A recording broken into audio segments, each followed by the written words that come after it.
New York City Councilwoman Vickie Paladino and U.S. Representative Glenn Ivey joining us now to discuss the cost of migrants in the U.S. overall. Happy Sunday morning, guys. Welcome. Happy Sunday morning to you. Thanks for having me. Of course. Councilwoman, I will start with you. What do you think of this pilot program? Do you think it's a solution? No, absolutely not. What we're doing now is we're just compiling more bad on top of bad. This pilot program, which is at the beginning cost of $53 billion, this is just another boondoggle on this migrant crisis that we have in New York. We're strapped. We have no money. And because the migrants do not like the food that they are being given at the shelters, let's be very clear here. The reason why this program was even implemented was because the illegal immigrants that we have that have poured into our country in the numbers of we're over 200,000 right now, don't like the food. So because they don't like the food, now we got to issue debit cards, which can be sold on the black market, which could be used for other things other than food. This is a dangerous situation that we're in. On top of what's already going on, they'll buy guns with this, they'll buy drugs with this. Don't talk about diapers. They're not buying diapers with this. They're not buying food with this. I do want to step in, though. Those $53 million, these migrants can only spend on baby food and food. You don't believe that. Why? Not at all. You know what? This whole thing has been one big mess. It's been a mess. How are you going to track who's spending what, where, on what, who? How are you going to do that? And there are many New Yorkers that do agree with you. Representative Ivey, you've repeatedly called for increased funding for Customs and Border Patrol to help secure the southern border.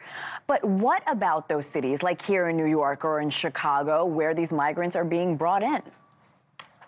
Well, I'm not sure about the specifics of the program that she's referencing, but I do think you need two steps to address this. One is at the local level, but one is at the federal level, with especially with respect to the border. And that's why I think it's important for Congress to get back to work. The House Republicans rejected the bipartisan Senate proposal that the White House had worked on, Secretary Mayorkas had worked on, even though it would help to address the types of problems that she's referencing there at the front end.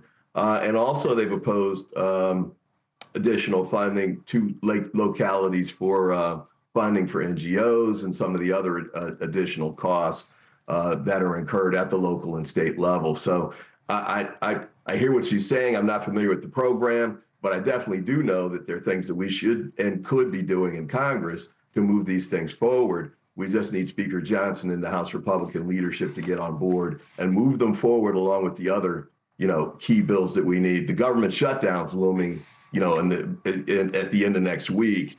We still have Israeli aid, Ukrainian aid, humanitarian aid. All these things they need to be doing and backing up. We need them to get on the ball and start getting the job done. I do want to bring up a new report from the Congressional Budget Office saying the surge in immigration will help the U.S. economy grow by an extra $7 trillion over the next decade. $7 trillion, that is a lot of money in 10 years.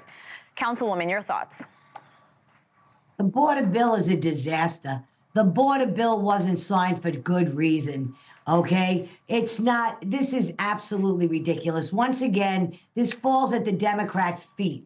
They don't want, they take it and they try to make it into a Republican issue. What they want to do is legitimize this border crisis that we have by covering it up with ribbons and bows, saying that they're going to keep track. 5,000 people a day comes out to 1.8 million people a year. This lies at Biden's doorstep.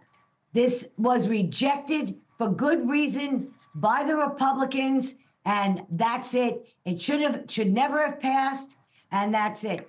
Congressman, do you not believe to you? I know you expected that response from me, much as I respected your answer that you were going to give me in return. This is something that is a lose-lose. Close the border. What we had 3 years ago worked when we had the Remain in Mexico Act. And that's what needs to happen. Councilwoman, this border needs to be closed. if I can come in, so it seems you don't believe the $7 trillion that, and this again, a report from the congressional office. Representative, do you believe that number? Not at all. No, I do not believe it. Not at all. No. Representative I Ivey. mean, I'll note that she totally avoided the question that you asked. I think the data is pretty clear. The immigration patterns have been beneficial to the economy. It's we've got 8 to 9 million jobs that are unfilled in the United States. That pushes inflation up. Having some people come in and take the jobs that aren't being filled right now is along the lines of the benefit that's being talked about there. By the way, I just got back from Silicon Valley, where many of the startups, especially ones over $1 billion, are started by immigrants. And one of the things that they raised when I was out there talking with them is they'd like to try and bring in more engineers and scientifically trained people, but they're having trouble getting the visas for them. So one of the venture capitalists I talked to said he might move part of his business to Canada so he can get the talent that he needs and avoid dealing with the U.S. immigration system. It's broken, yeah. It needs to be fixed. And we need to start working on it now in Congress immediately. Councilwoman, we have about 30 seconds. I can tell you want to respond. Okay. Go ahead.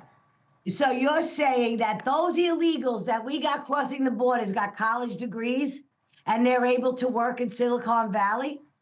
What about our own people who need jobs? What about our own people that need jobs? No, Councilwoman, you can let him respond. Absolute nonsense. Don't try to sell a bad bill of goods to the people of this country anymore. Representative Ivey, 10 people seconds. crossing the border are filling jobs that we need to have filled, and it does benefit the economy. We're going to have to end the discussion. We really It's appreciate your beneficial insight. to the economy at both ends. Thank you so much. This is such a fascinating discussion, and I know this is what most of the country thinks on either side. Thank you so much, Vickie Paladino and Representative Ivey.